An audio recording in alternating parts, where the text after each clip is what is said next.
On the 13th day of the 12th month, the month of Adar, the edict commanded by the king was to be carried out. On this day the enemies of the Jews had hoped to overpower them, but now the tables were turned, and the Jews got the upper hand over those who hated them.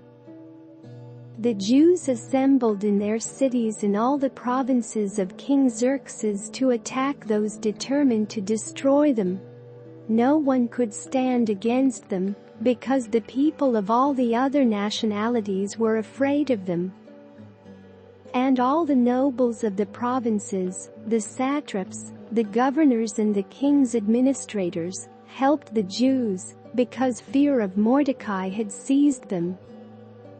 Mordecai was prominent in the palace, his reputation spread throughout the provinces, and he became more and more powerful. The Jews struck down all their enemies with the sword, killing and destroying them, and they did what they pleased to those who hated them. In the citadel of Susa, the Jews killed and destroyed 500 men. They also killed Parshandatha, Dalphon, Aspatha, Poratha, Adalia, Aridatha, Parmashta, Arisai, Aridai and Vaizatha. The 10 sons of Haman son of Hammedatha, the enemy of the Jews. But they did not lay their hands on the plunder. The number of those killed in the citadel of Susa was reported to the king that same day. The king said to Queen Esther, "The Jews have killed and destroyed 500 men and the 10 sons of Haman in the citadel of Susa. What have they done in the rest of the king's provinces? Now what is your petition? It will be given you. What is your request? It will also be granted." "If it pleases the king," Esther answered, "give the Jews in Susa permission to carry out this day's edict tomorrow also, and let Haman's 10 sons be impaled on poles." So the king commanded that this be done. An edict was issued in Susa, and they impaled the 10 sons of Haman.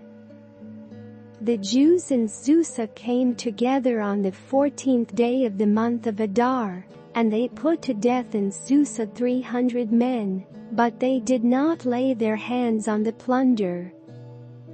Meanwhile, the remainder of the Jews who were in the king's provinces also assembled to protect themselves and get relief from their enemies.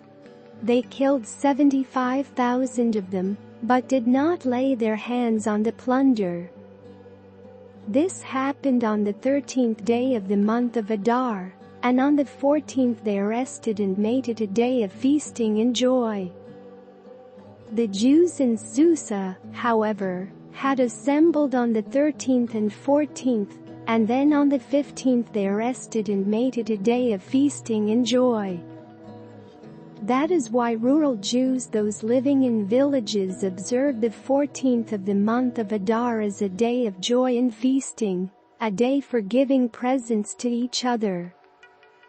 Mordecai recorded these events, and he sent letters to all the Jews throughout the provinces of King Xerxes, near and far, to have them celebrate annually the 14th and 15th days of the month of Adar, as the time when the Jews got relief from their enemies, and as the month when their sorrow was turned into joy and their mourning into a day of celebration.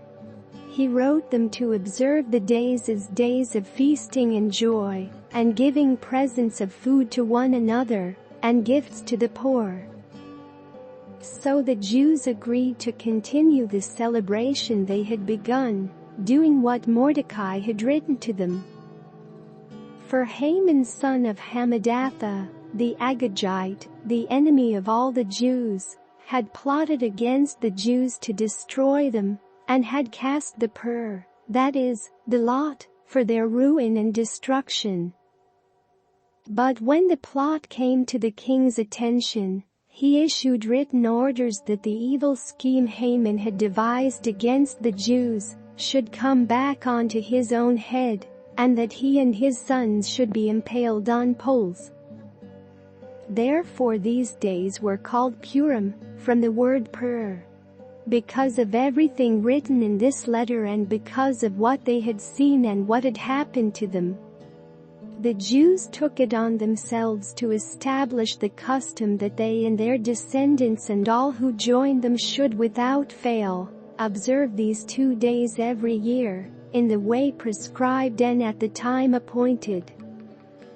These days should be remembered and observed in every generation by every family, and in every province and in every city.